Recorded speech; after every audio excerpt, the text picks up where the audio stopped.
Estão todos convidados. Então vamos agora fechando os nossos olhos, nos tranquilizando, serenando. Vamos buscar uma posição confortável nas cadeiras. E vamos amorosamente entrelaçando os nossos corações. Vamos formando um grupo bem amoroso, bem fraterno. Vamos nos ligando com o nosso mentor individual, esse amigo tão querido que está sempre conosco, nos amparando, nos intuindo, e a quem agradecemos por esse compromisso que assumiu conosco nessa encarnação.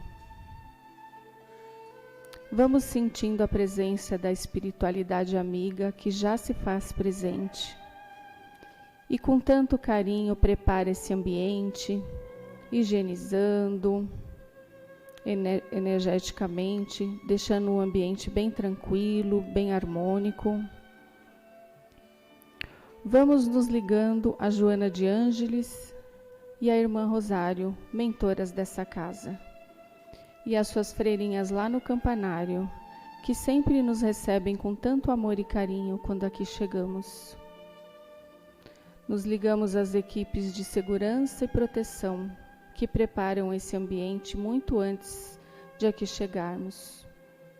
Nos ligamos também às fraternidades que dão sustentação a essa casa e que trabalham junto a nós em nome de Jesus. Vamos elevando um pouco mais os nossos pensamentos e buscando a ligação com Maria de Nazaré, a doce mãe de Jesus. Pedimos a Maria que nos cubra com seu manto azul de proteção, nos aconchegue em seu colo, acalme as nossas dores e nos fortaleça. Pedimos a Maria que nos ajude em nossa ligação com Jesus, nosso irmão maior, a quem agradecemos por todo o sacrifício que fez para encarnar entre nós, pelas suas exemplificações, pelos seus ensinamentos.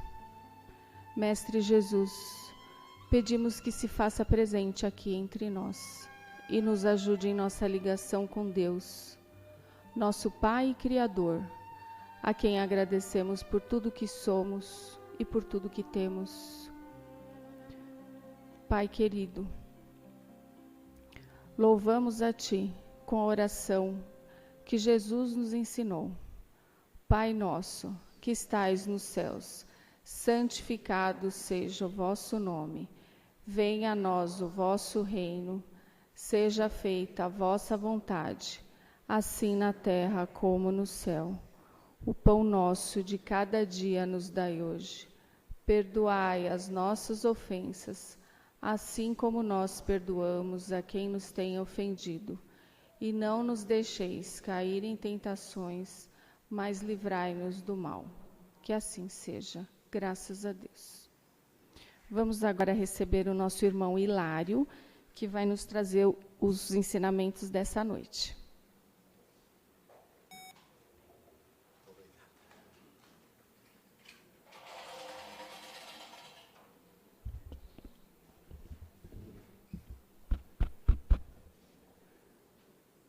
Amados irmãos, boa noite, mas boa noite mesmo.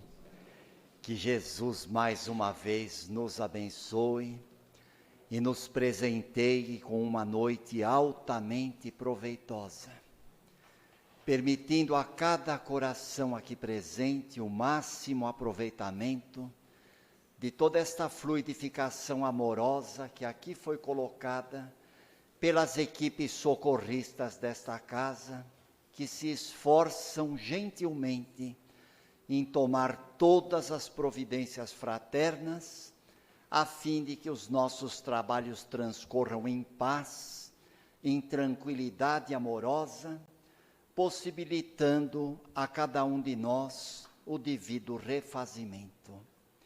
E nós rogamos a esses mesmos benfeitores e benfeitoras espirituais a caridade de orientarem as nossas palavras, para que elas sejam de reconforto, de lenitivo, de otimismo, de equilíbrio, e que elas encontrem o endereço exato de cada coração encarnado ou desencarnado aqui presente.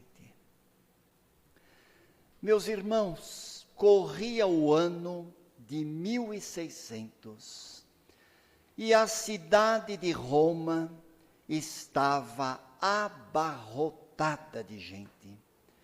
Estava verdadeiramente superlotada de criaturas em estado de grande ansiedade. Porque essas criaturas que eram peregrinos, que acorriam da Europa inteira e de outros países do mundo, na direção de Roma, essas criaturas estavam ansiosas para participarem das celebrações do jubileu de 1600, que ocorreriam durante todo o ano na capital italiana. E naquele dia, numa manhã do mês de fevereiro, aliás, uma manhã pálida, de céu nublado, de temperatura baixa, naquele dia as criaturas estavam muito ansiosas porque desejavam assistir a um espetáculo singular. E a grande maioria das ruas da cidade apresentava tochas acesas. Essas tochas, inclusive, elas tinham a finalidade de aquecer aquela manhã pálida em função da temperatura baixa. E naquele momento, um homem, um filósofo, de cerca de 52 anos de idade, caminhava tranquilamente ao encontro do suplício, porque ele seria martirizado e seria morto na fogueira.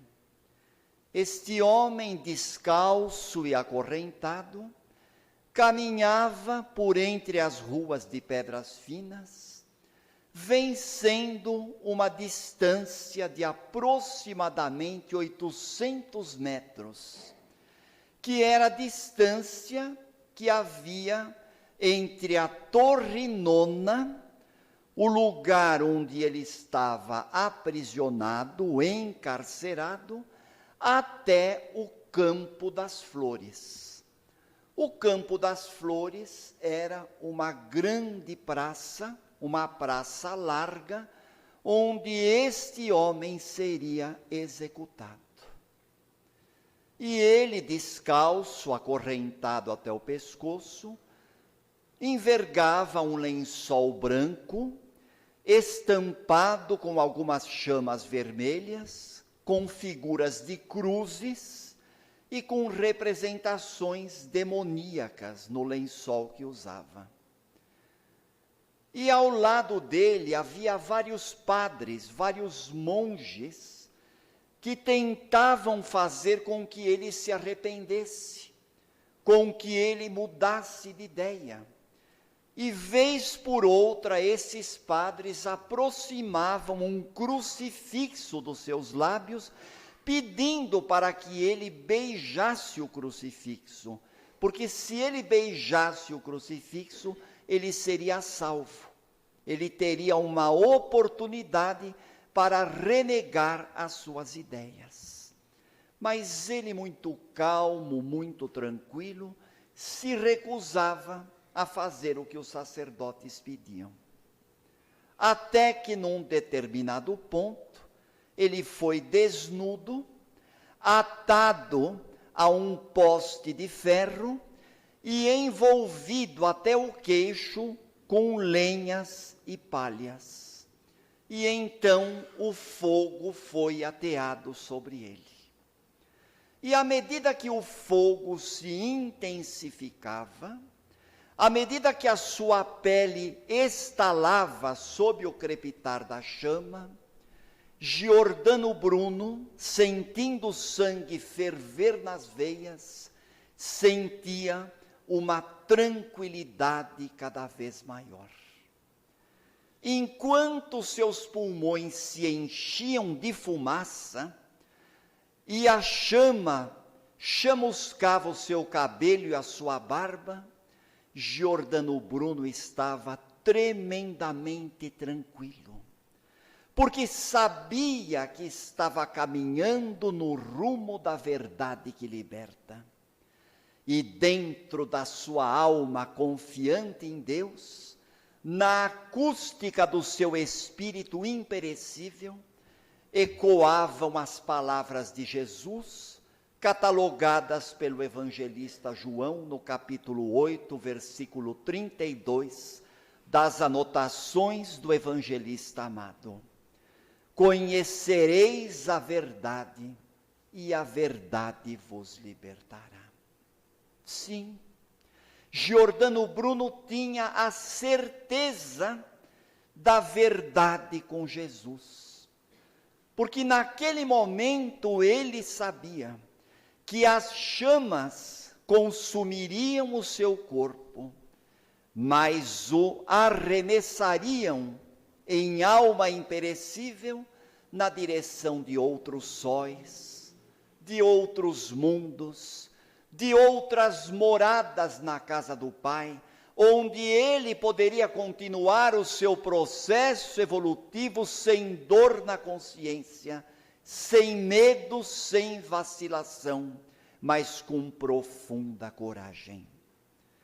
No seu julgamento na cidade de Veneza, Giordano Bruno, no ano de 1592, disse aos seus julgadores o seguinte: eu sei que a alma humana não pode ser encontrada no corpo físico e nem fora dele.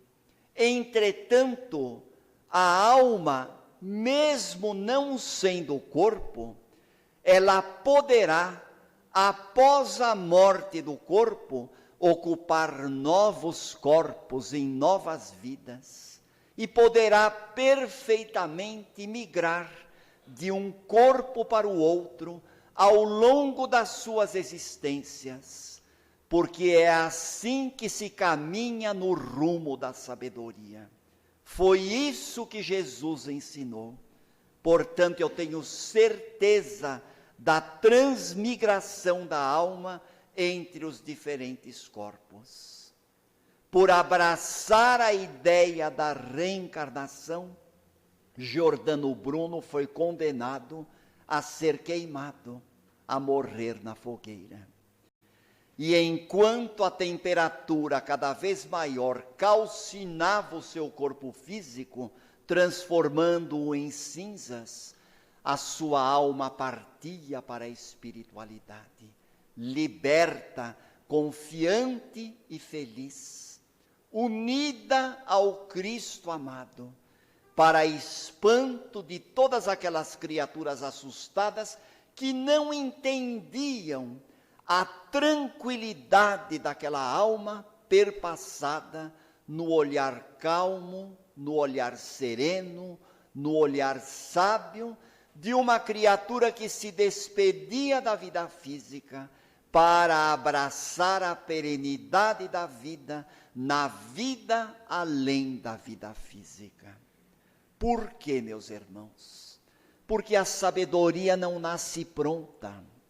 A sabedoria é uma bênção que não chega completa, que não chega de chofre, que não chega total para criatura alguma na face da terra. Porque a sabedoria se adquire, a sabedoria se desenvolve, à medida que o espírito imperecível, saído das luzes das estrelas, criado simples e ignorante pelo amor incomensurável de Deus, à medida que esta criatura vai desenvolvendo o rol das experiências que ela se compromete a atender, Na esteira das reencarnações, esta criatura vai entesourando a sabedoria, que está adormecida dentro de cada coração, da mesma forma que uma semente minúscula oculta, esconde o milagre da vida. Ah, meus irmãos, quem contempla uma semente, quem olha para uma sementinha aparentemente insignificante, não pode imaginar o milagre da vida que está escondido dentro de tudo aquilo. Quem olha para uma semente é incapaz de conceber o vegetal, que depois de algum tempo espocará em flores perfumadas e coloridas, em frutos saborosos ou não que se multiplicarão em abundância, formando futuras sementes. Mas para que essa semente adormecida em estado latente possa explodir em vida, é necessária a contribuição dos fatores mesológicos, ou seja, dos fatores ambientais, da luz do sol, da fertilidade do adubo, da bênção da água, da profundidade da cova escura do solo e da intimidade da terra, para que então a plântula possa germinar em bênçãos enriquecedoras, relembrando o exemplo do Evangelho segundo o Espiritismo. A semente minúscula é como a bolota que esconde o grande e incomensurável carvalho, a árvore da vida, a árvore de tronco fortíssimo, apresentando copas ricas e generosas, onde os pássaros vêm construir os seus ninhos e trinar os gorjeios agradecidos na sinfonia da gratidão a Deus. Sim, meus irmãos, a sabedoria não nasce pronta, a sabedoria não vem de chofre, é uma bênção que vai sendo desenvolvida.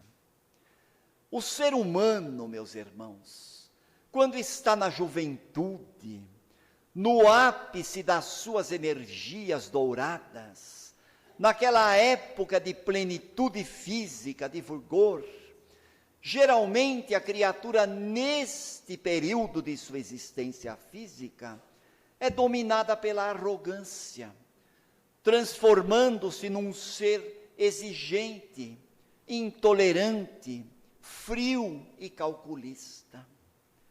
Mas à medida que a juventude vai se aproximando da madureza, da idade adulta, e que os primeiros repentes de paciência engalanam, exornam, enfeitam a alma como os toques de sabedoria, aquela arrogância da mocidade, a intolerância e a exigência da juventude passam a ser substituídas pela humildade, pela compreensão, pela gentileza, pelo bom ânimo, pelo espírito fraterno, porque são essas as manifestações da sabedoria, são essas as coisas do coração, meus irmãos. E as pessoas muitas vezes se interrogam e se perguntam: o que se passa comigo? À medida que o tempo vai passando, vou notando diferenças. Parece que me encontro mais calmo, parece que estou mais fraterno. Estou estudando o Espiritismo, aprendendo um monte de coisas. Nunca pensei que a vida fosse se desenrolar dessa forma. São as coisas do coração, são as bênçãos do coração. Não foi à toa, meus irmãos, que Giordano Bruno percebeu a sabedoria das palavras de Jesus. Conhecereis a verdade e a verdade vos libertará. E esta verdade, que está em forma de semente, no trato de terra dos nossos corações, é a injeção de ânimo, é a mola propulsora, é o estímulo, é o aguilhão que incentiva todas as criaturas a lutarem. E assim a sabedoria vai nascendo dentro de cada coração, mostrando para a criatura humana, como está muito bem escrito no Eclesiásticos, tudo tem seu tempo, há tempo para tudo na face da terra, tempo de nascer, tempo de morrer, tempo de plantar, tempo de colher, tempo de amar, tempo de odiar, tempo de sorrir, tempo de chorar, tempo de construir, tempo de destruir. Por quê, meus irmãos? Porque a sabedoria vai se entesourando, é bênção que vai chegando, mas desde que a criatura humana tome a iniciativa de se inteirar e de participar deste processo. E a criatura humana vai perceber, meus irmãos, que o sábio geralmente se desconhece. O sábio, ele nem sonha o quão experiente ele já se tornou, de tão humilde que ele é, de tão agradecido que ele se encontra, de tão amoroso que ele se apresenta, porque o amor é fundamental, o amor é condição indispensável para o desenvolvimento da sabedoria, enquanto que o ignorante geralmente se exibe, o ignorante exorbita em ficar se exibindo, alardeando um conhecimento que ele pensa ter, mas que na verdade não tem, porque não passa de superficialidade. O indivíduo sábio nesta vida é uma criatura simples e autêntica, generosa, perdoadora, otimista e agradecida. Mas para que isso aconteça, meus irmãos, é necessária que a criatura aprenda também a respeitar a sua própria condição. É necessário que a criatura aprenda a entender que as pessoas são diferentes umas das outras. É necessário respeitar as diferenças. Nem todo mundo pensa como cada um de nós. As pessoas pensam diferentes, porque cada um de nós é um mundo, cada um de nós é um universo. Por isso, meus irmãos, a criatura sábia, ela não exige a transformação moral do outro, porque ela aprendeu a respeitar as diferenças, mas ela está sempre pronta a amar, sempre pronta a aprender, sempre pronta a crescer. É bem verdade que este é um processo dolorido, nós bem o sabemos. Crescer é um processo que dói. É um processo que exige muita coragem. Há necessidade de muita coragem para que uma criatura reconheça o seu erro. Reconhecer um erro, meus irmãos, é uma virtude. Reconhecer um erro não é sinônimo de derrota, não é sinônimo de fracasso, não é sinônimo de tristeza. Reconhecer um erro, meus irmãos, é um grande passo para que a criatura caminhe na direção da verdade e se liberte de tudo aquilo que a atrapalhava, de tudo aquilo que a prejudicava, de tudo aquilo que a impedia de crescer. Porque o verdadeiro sábio, meus irmãos, é aquele que aprende todo dia. O verdadeiro sábio é aquele que sabe que nada sabe. O verdadeiro sábio é aquele que elegeu como guia o Evangelho de Jesus, para aprender com o Mestre, da mesma forma que os pastores e os reis aprenderam, quando foram conduzidos por uma estrela no rumo da manjedoura rústica, aprender que o maior sábio é aquele que sabe que nada sabe. E saber que nada se sabe, meus irmãos, é reconhecer a nossa própria pequenez, diante da grandeza da vida, diante desse laboratório incomensurável que é o nosso planeta Terra, onde as forças espirituais, conjugadas com as forças terrenas, patrocinam o processo evolutivo das criaturas, sob a égide de Jesus, daquele que domina de mar a mar, daquele que governa com justiça, como diz o salmista Davi, numa assertiva muito feliz, quando ele disse: os confins da terra proclamaram a salvação do nosso Deus. As montanhas e as colinas se unem e as florestas tremem de alegria no cântico de gratidão ao Criador da vida, que por imenso amor nos enviou o seu Filho unigênito, o seu Filho bem-amado, para nos ensinar: conhecereis a verdade e a verdade vos libertará. Conta-se, meus irmãos, que na Grécia, um grupo de filósofos havia ido até o santuário de Delfos. E neste santuário de Delfos, esses filósofos fizeram uma consulta ao deus Apolo.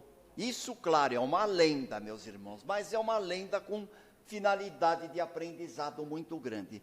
Esses filósofos, eles foram até o deus Apolo no santuário de Delfos, e na consulta que eles fizeram, eles interrogaram o deus Apolo sobre quem seria o homem mais sábio da Grécia. Quem seria o homem mais sábio de Atenas? E então esses filósofos, depois que eles saíram do santuário de Delfos, eles se dirigiram a Sócrates e, sorrindo sarcasticamente, com aquela expressão de desprezo, de desdém, eles disseram a Sócrates assim: Sócrates, por favor, nós fomos até o santuário de Delfos e o deus Apolo nos disse que o senhor é o homem mais sábio da Grécia. O que o senhor tem a nos dizer a respeito disso? E Sócrates, muito calmo, muito tranquilo, muito sereno, respondeu o seguinte: olha, se o deus Apolo disse que eu sou o homem mais sábio da Grécia, eu acho até que ele tem razão. Talvez isso seja verdade mesmo, porque eu sou o único homem em Atenas que sabe que nada sabe, porque eu realmente sei que nada sei. Essa resposta de Sócrates, meus irmãos, não teve nenhum laivo de exibicionismo, nenhuma característica de prepotência, muito pelo contrário. Mostrou a humildade de Sócrates em se reconhecendo uma criatura em aprendizado diante da grandeza do processo da vida. E o maior sábio é realmente aquele que nada sabe. Por isso Giordano Bruno tinha razão, meus irmãos. O amor e a reencarnação. E agora nós vamos até o Evangelho segundo o Espiritismo, no capítulo 11, amar ao próximo como a si mesmo.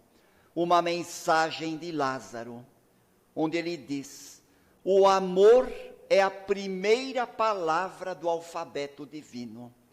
Quando Jesus pronunciou na terra a palavra amor, amar ao próximo como a si mesmo, as condições humanas receberam uma injeção de ânimo. A palavra amor fez com que os mártires, com que os apóstolos, com que os seguidores do Cristo tremessem de emoção, porque o amor é a essência da vida. A palavra amor fez com que muitos mártires doassem as suas vidas em holocausto, na certeza da confiança e na misericórdia de Deus. E o Espiritismo hoje, pronunciando também a palavra amor, ele também enuncia a segunda palavra do alfabeto de Deus. E essa segunda palavra se chama reencarnação. Esta palavra levanta a lápide dos túmulos. Esta palavra aniquila o temor da morte. Esta palavra apresenta o espetáculo deslumbrante da vida, da alma que prossegue o seu aprendizado após a vida física e depois transmigrando-se para outros corpos físicos, aniquilando de uma vez por todas o fantasma, o veneno das ideias materialistas. O amor e a reencarnação, meus irmãos, confirmam o ensinamento de Jesus. Conhecereis a verdade e a verdade vos libertará. E Emmanuel, através de Chico Xavier, no livro Religião dos Espíritos, ele diz: meu irmão, se tiveres amor no teu coração, atravessarás a tua reencarnação terrena à maneira de uma chama divina, espantando as trevas em redor de seus passos, metamorfoseando a treva em luz, convertendo a calúnia em perdão, transformando a maledicência em misericórdia, amparando o irmão infeliz, para que ele se liberte e possa perceber a misericórdia divina, regendo a vida em todos os distritos do planeta Terra. É por essa razão, meus irmãos, que Giordano Bruno, naquela manhã do ano de 1600, no mês de fevereiro, entre sarcasmos, apupos, curiosidade malsã da multidão que se preparava para assistir um espetáculo singular de alguém sendo consumido pelas chamas, um herege famoso sendo queimado por defender a ideia da reencarnação, ali estava Giordano Bruno, tranquilo, feliz, com a consciência pacificada, sentindo na acústica da alma a palavra libertadora de Jesus: conhecereis a verdade vos libertará.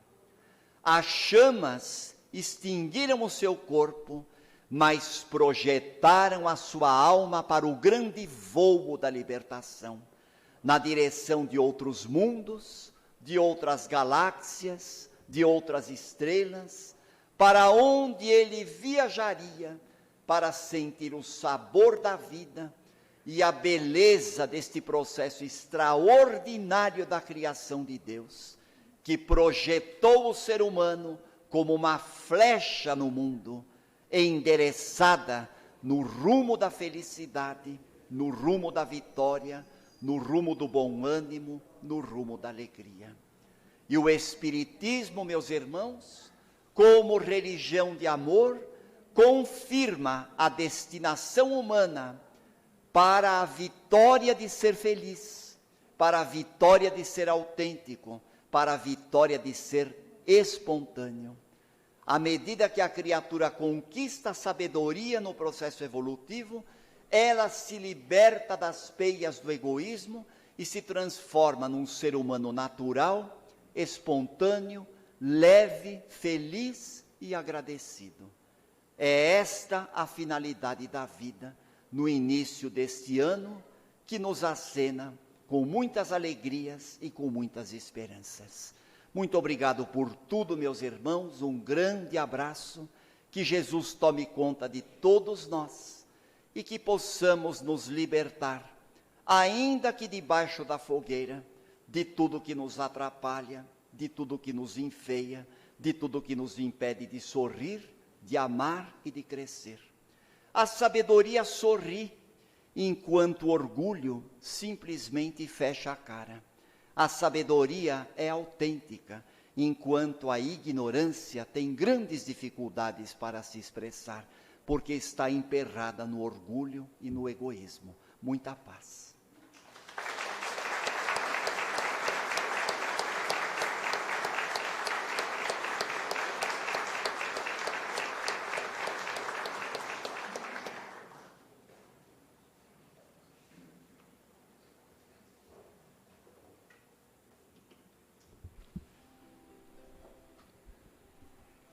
Pai querido, hoje só temos a agradecer. Agradecemos por estar aqui mais uma vez, reunidos em nome de Jesus. Que possamos refletir profundamente sobre tudo que ouvimos essa noite. Que possamos refletir, nos transformar interiormente, expandir o amor que existe dentro de nós e praticar com os nossos familiares, com os nossos amigos, nos nossos ambientes de trabalho e com o nosso próximo. Que possamos retornar aos nossos lares em segurança, levando um pouquinho desse amor e de tudo que aqui recebemos. Que assim seja, graças a Deus.